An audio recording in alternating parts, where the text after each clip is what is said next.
igihugu gituranyi cy'u Rwanda. Imyigaragambyo imeze nabi. Iki gihugu cyabaye umusaka. Tanzania ibintu ntago byifashe neza. Ese ibi bintu biragira izihe ngaruka ku gihugu cy'u Rwanda gituranye n'iki gihugu ndetse bahahirana ku rwego rwo hejuru? Byanangije gutangazwa yuko Perezida Samia Suluhu Hassan yongeye gutorerwa kuyobora Tanzania.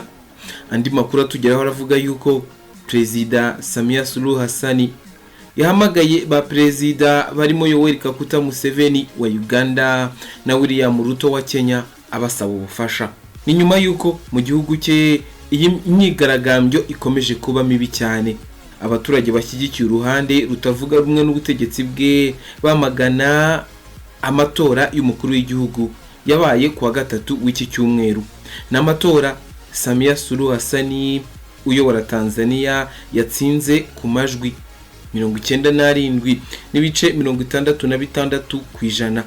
Ikinyamakuru Africa Intelligence cyatangaje ko Samia Suluhu Hassan yahamagaye kuri telefone ba Perezida Museveni na Ruto ku mugoroba wo kuri itariki ya 30 Ukwakira.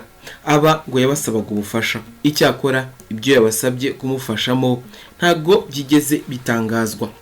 Ni mu gihe kandi Perezida Samia Suluhu yamaganye abamaze iminsi bigaragambya bamusaba gufungura abanyapolitiki batavuga rumwe n'ubutegetsi bwe bari guhatana nawe mu matora y'umukuru w'igihugu. Perezida wa Tanzania Samia Suluhu Hassan yahawe icyemezo kigaragaza ko ari we watsinze amatora.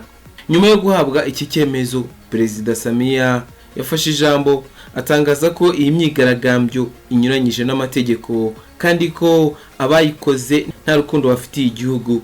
Yagize ati ibyabereye mu mijyi ya Dar es Salaam, Arusha, Mwanza, Mbeya na Musongwe ntibyari byiza kandi nta rukundo rw'igihugu byarimo. Urukundo no kubaka, sugusenya igihugu cyubatswe mu byuya n'imbaraga za bene igihugu.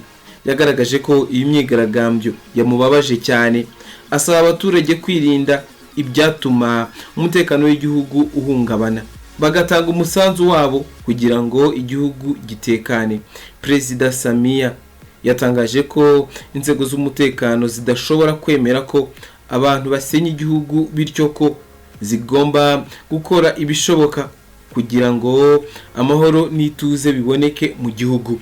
Natangiye mbikubwira, ese iyi myigaragambyo iraza kugira izihe ngaruka ku Rwanda?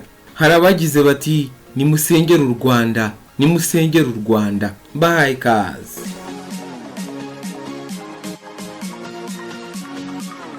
Nkuko twari dutangiye tubyibaza tuti haba hari ingaruka iyi myigaragambyo yagira ku Rwanda.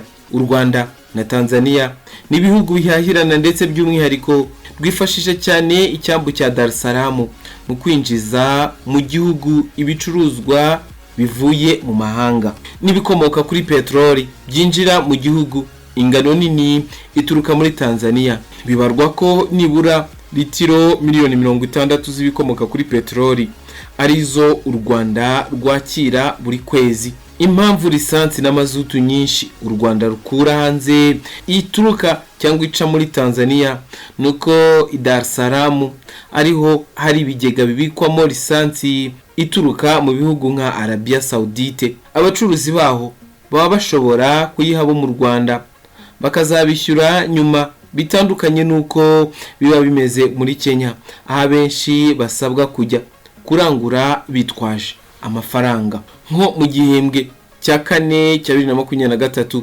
ibyo u Rwanda rukura muri Tanzania byari bifite agaciro ka miliyoni 228 zirenga z'amadolari. Inyuma y'ibikomoka mu Bushinwa byari bifite agaciro ka miliyoni 328 zirenga z'amadolari. Icyambu cya Dar es Salaam kiri hafi y'u Rwanda ho ibirometero 187.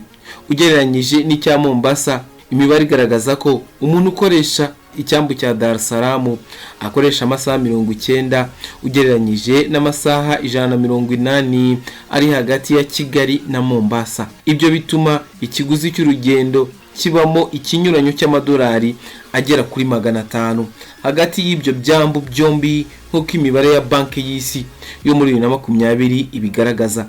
Abasesenguzi bavuga ko nyuma yaho iyi myigaragambyo yuburiye, abacuruzi bamwe bo mu Rwanda batangiye guhitamo gukoresha icyambu cya Mombasa na Naivasha, aho u Rwanda rufite aho rwakirira imizigo yarwo.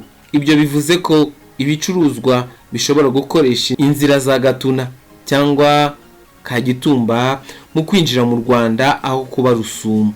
Ati ikibazo nigikomeza abantu bashobora kwimuka bakajya Mombasa, ntabwo ibicuruzwa byabura aho bica. Abakurikirana iby'ubucuruzi bavuga ko ingaruka ku Rwanda zishobora kugaragara hashize iminsi, ngo ari iminsi mike ariko bikarangira nta kibazo. Ariko iyo bitangiye gufata iminsi 7 cyangwa ukwezi, bihita bitangira kugira ingaruka zigaragara. Icyo bishatse kuvuga ni ukuvuga ngo ibiciro ku masoko byazamuka kubera peteroli na essence byaba byazamutse. Muzi ko ari fatizo ku buzima bwa buri munsi bw'abantu muri rusange. Reka tugaruke uko imyigaragambyo yifashe mu minsi yashize. Amakuru dukesha Igihe nuko ubwo baganiraga n'umushoferi mu gitondo cyo kuwa gatatu ubw'imyigaragambyo yatangiraga, yavuze ko kuwa kane yanyuze muri Tanzania ari mu rugendo rugana muri Kenya, agasanga imyigaragambyo yafashe indi ntera. Ngo biragoye kumenya uko ibintu byari byifashe icyo gihe kuko Tanzania nta buryo bw'itumanaho bwari buhari. Abari imbere mu gihugu no hanze byari bigoye gutumanaho. Umunyamakuru ukorera kimwe mu bikomeye yabwiye Igihe ati ntabwo twabasha kuvugana hano, internet bayifunze n'ibinyamakuru ntabwo biri gukora. Abantu rero batandukanye baganiriye n'Igihe bavuze ko imyigaragambyo yakajije umurego kuwa kane ndetse ko byabaye mu mijyi hafi ya yose y'igihugu. Umwe ati iyi myigaragambyo iri mu mujyi hafi ya yose ikomeye muri Tanzania. Umunyarwanda wakoreraga muri Tanzania watashye iyi myigaragambyo igitangira yavuze ko ari ubwa mbere mu myaka yari amaze akorera i Dar es Salaam yarabonye abantu bigaragambya bene ako kageni.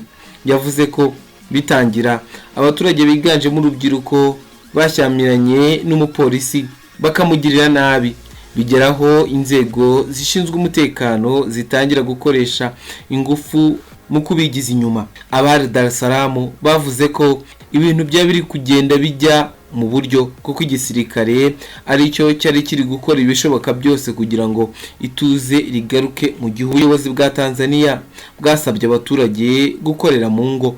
Niko byagenze kuwa kane mu mujyi wa Dar es Salaam ukorerwamo n'abarenga miliyoni 7.